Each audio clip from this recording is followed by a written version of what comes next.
fast forward all this. There's this gentleman who is kidnapped and murdered. He was the brother of the state attorney general in Chihuahua, right? And I forget her name, but she was a very powerful politician in Mexico. We find out not too far later that the same dudes who kidnapped him had a major shootout with Mexican federal police. They were running a kidnap and torture house. The neighbors said, hey, these guys aren't from here. Something's wrong. Make a long story short, Mexican federal police intervened. There's a shootout. Those guns that were used in that shootout that were seized from those bad guys were Fast and Furious guns, right? So the gentleman who was murdered, he wasn't killed with a Fast and Furious gun.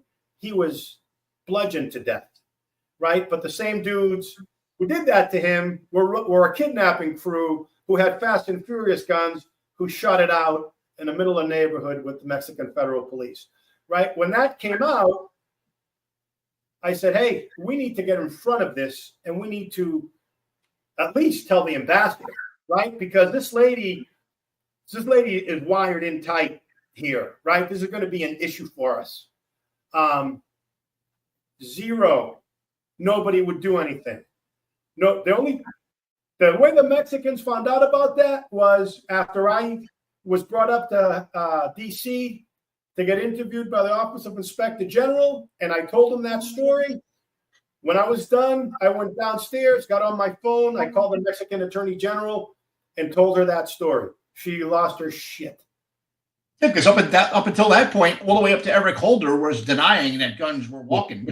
And you had to look soldiers in the eye who lost colleagues and explain stuff. Yeah, I couldn't imagine what you dealt with. Yeah. Hey guys, let me ask you a question. So, Carlos, you said, and you threw a number out. You said a couple thousand guns, 2,000 guns, and then I think there's a lot of people on here that are not familiar with Fast and Furious in its detail.